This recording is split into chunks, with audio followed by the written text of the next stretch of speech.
Olympics, body, and struggle. Agon is ultimately a film about how it feels to not be able to do something. Agon is about three young athletes that are preparing and competing at a fictional Olympic game of Ludoge 2024 in the sports of judo, rifle shooting, and fencing. In the fencing storyline, we follow the preparation of Giovanna Falconetti, who tries to prepare as hard as possible to get into competition, but ultimately, due to an accident, she ends up killing her opponent. And the film transitioned then her episode into a political trial.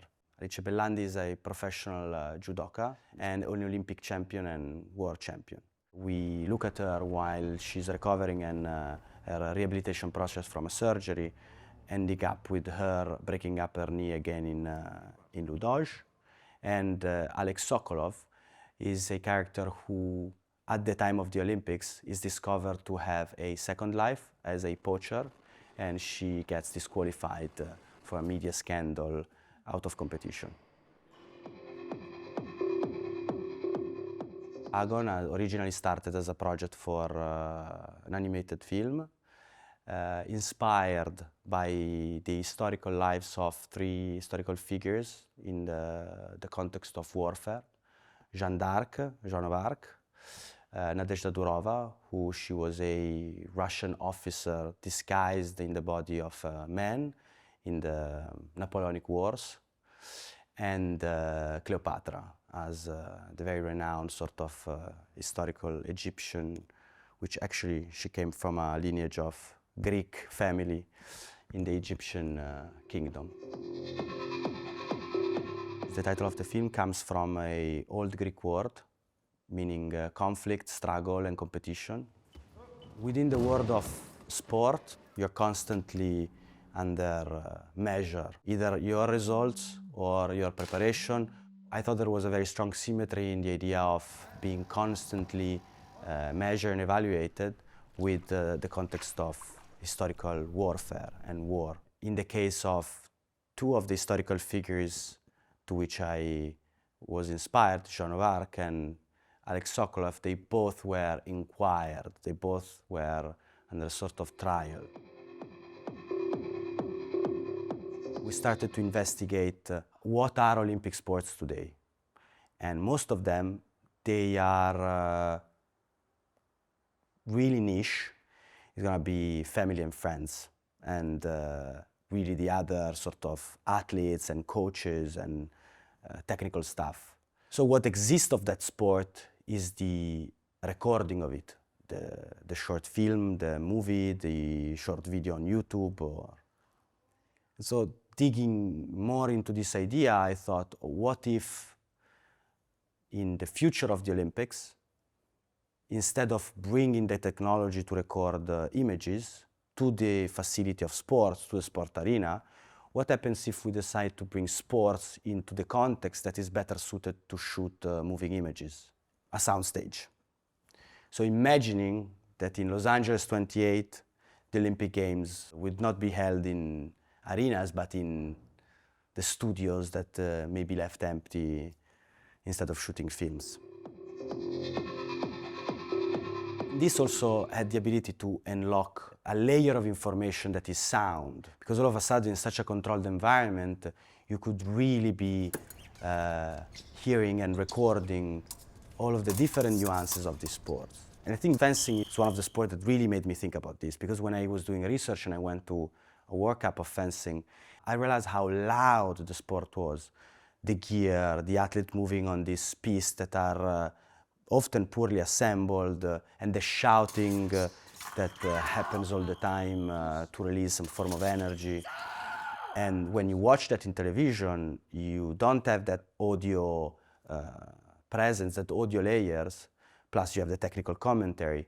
So the idea of enclosing the sport into sort of a black box with multiple camera points was the idea of what if you can record this activity that ultimately is mostly watched as a piece of footage in the best possible way, with sound and cameras. I really wanted to have a very, very strong, credible kind of mise-en-scene of the film. I didn't want the sports to become just a context. I wanted the very best of the physicality I could get out of it. In the case of judo, I knew from the very beginning that I would have not done the film if I hadn't found the right person to play what ultimately became Alice. I met Alice and we, I think, fell in love to each other in a metaphorical way about the project immediately. She decided she wanted to do it. I really pushed to make sure I could have her to play that role. And, but there was a problem. She was in a pre-Olympic campaign. So we had to work very, very hard to find a way to shoot the film with her. And we shot a few weeks of the project with herself. And then a few months after, while I was editing the film, she ended up winning a gold medal in Paris. So that was a really wonderful moment, actually. I think there was a big difference for me in the relationship between a professional actor and Alice. I never done a film before, so I didn't know about how to communicate certain things to a professional cast. And I think it was a very beautiful experience that taught me a lot. While with Alice was different. I would just talk to her almost more similar to as a coach to an athlete. I would just get to the point, to what I needed and what she needed to feel, pain, do this, do that, and that was a very direct relationship.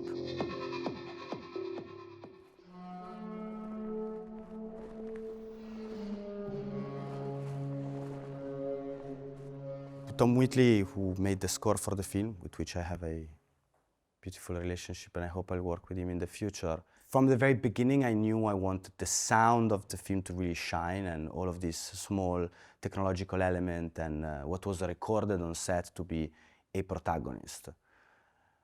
And so I always wanted to work with a composer that would have been happy to harvest on that material and create a transition often from a sound that was recorded with a very specific type of microphone on set, and then how can we use that to turn it into a music to score the film.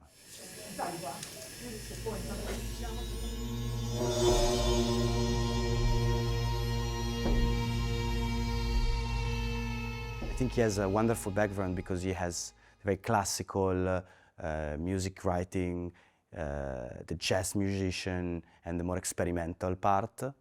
So he could really understand the different nuances of what I wanted to achieve in having music that was mostly built with sound coming off the set. But also, at times, something more in a way explicit, such as the Lou Dodge kind of theme song, which was really the idea of, okay, how can we do a jingle that is just the very best jingle we can do.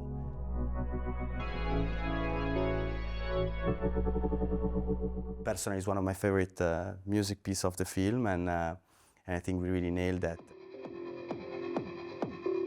I see the value of cinema, of both trying to have the younger version of myself to dream about something, just have that ability that a 14 years old will dream about something else, and at the same time the ability to trigger a conversation that revolves around the world in which that we inhabit and think about where it comes from, where it's going, and start this conversation.